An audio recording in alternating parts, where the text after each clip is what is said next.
Welcome to part 9 in our breather series about ways to optimize testosterone naturally. And quick recap. Part 1 was sleep, rest, recovery, and downtime. Part 2 was ditch toxic processed modern foods. Part 3 and 4 dealt with eating nutritious plant foods and nutritious animal foods. Part 5 was moving more in everyday life. Part 6 was performing brief, explosive, high-intensity exercises. Part 7 was avoiding overly stressful workout patterns. And Part 8 was about protecting yourself from environmental endocrine disruptors that are prevalent in today's environment. And now we're going to discuss the topic of supplements. And this can be an important area, but I do want to bury it down at Part 9 because it seems ridiculous to try to optimize and fine-tune your ability to produce testosterone naturally through supplementation until you have nailed the big picture items, such as getting optimal sleep and recovery and downtime. But I've had great success with a supplement regimen. Of course, I'm into this stuff. I'm devoted to it. I experiment. I spend a fair amount of budget trying out different things, but it really can help because none of us has the optimal dietary strategy every time.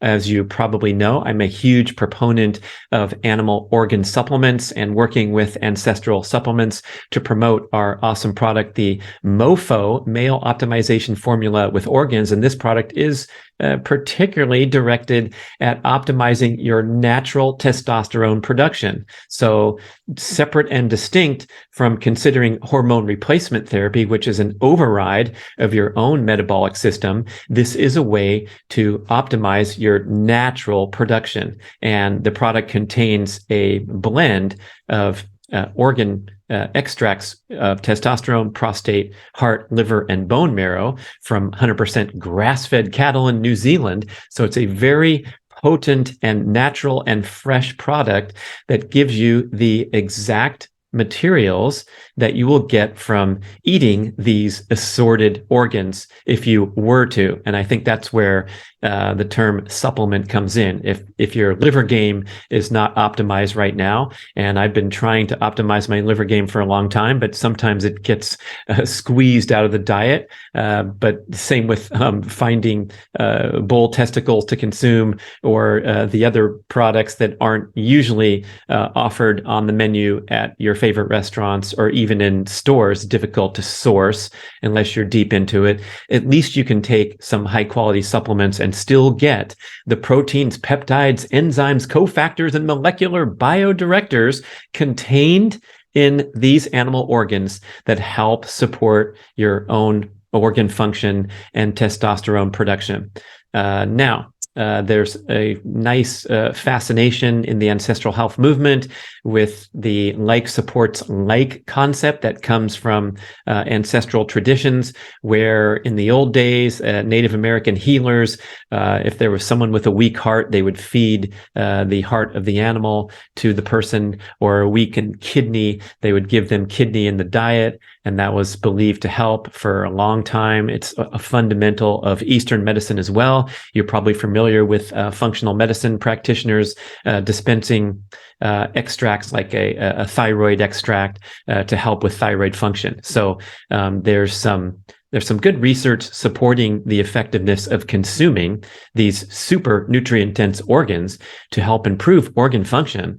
And if you're not a big believer in the mysticism and the thousands of years of Eastern healing traditions, guess what? It's pretty easy to embrace the idea. I talked to Dr. Kate Shanahan about this, who's steeped in Western medicine and research and can be considered somewhat of a skeptic of anything that's not really steeped in science. And she said, at the very least, when you consume some testicle, you are getting the exact nutrient profile that you need to make testosterone. So that is a huge thumbs up and a huge win in favor of trying things like organ supplements and taking liver capsules, because liver is the most nutrient dense food known to the planet. And if you're not eating it, you can get the incredible nutrient richness of things like vitamin A in its fully formed state, retinol and choline and magnesium and all these things that are difficult to obtain in the even in a nutritious diet. So that's the point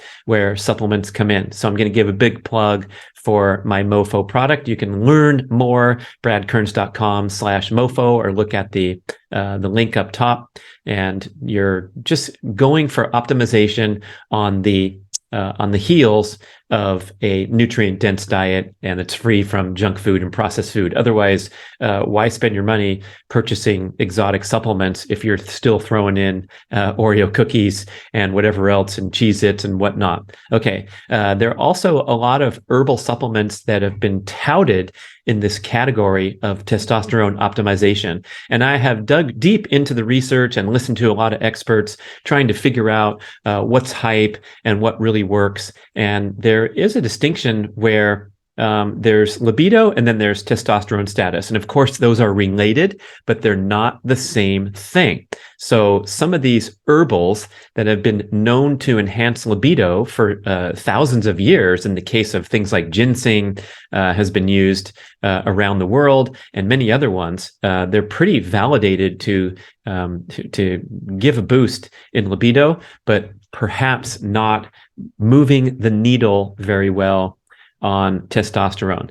So I do try some of this stuff, and I'm not going to report any miracle improvements or spikes in libido or blood levels of testosterone, but it's worth a try.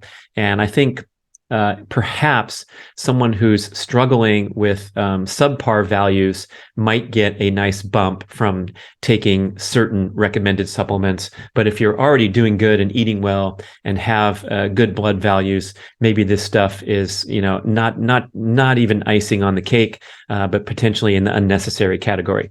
But I'm not taking the MOFO product in the same category, because this is a food supplement where you're getting a concentrated dose of nutrition in the exact ratios and aspects that you need for testosterone production. So I think you can consider MOFO like a dietary enhancement. And then when you're talking about herbal supplements, you're going into a different category.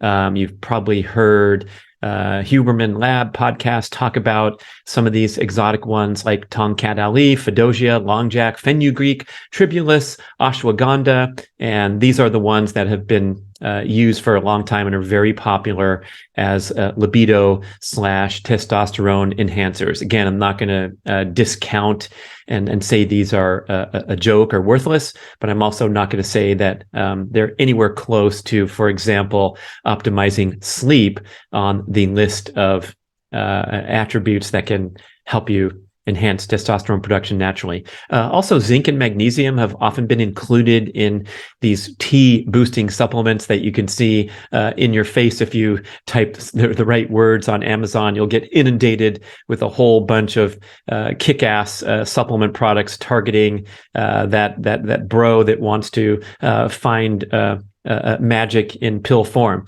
And zinc and magnesium are certainly validated as very important supplements to take, because it's easy to become deficient in the diet, even with an excellent diet. And that's due to nutrient deficient soil and perhaps avoiding some of the most micronutrient rich foods, especially if you're on a restrictive diet, such as vegan, vegetarian. So, those basics are probably a good idea.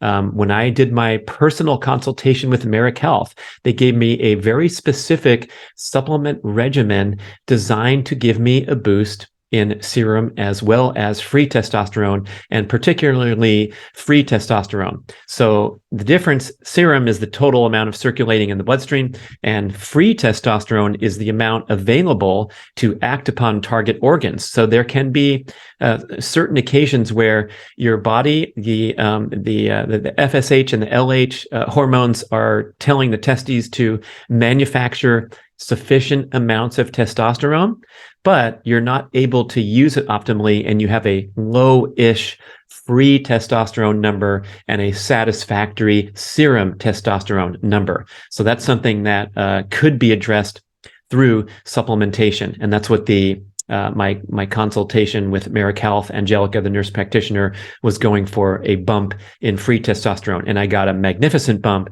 in both serum testosterone and free testosterone testing before my Merrick Health consultation and supplement regimen in September of 22, and then in January or February. So we're talking about 4 or 5 months of good devotion to the recommended supplements. I'll tell you what they suggested for me. I'm not going to suggest that you go out there and get these exact supplements, but if you do, probably can't hurt too bad, but it would be great to, get your own personal consultation. So boron is one of them. And this is also a commonly deficient mineral because of nutrient depleted soil.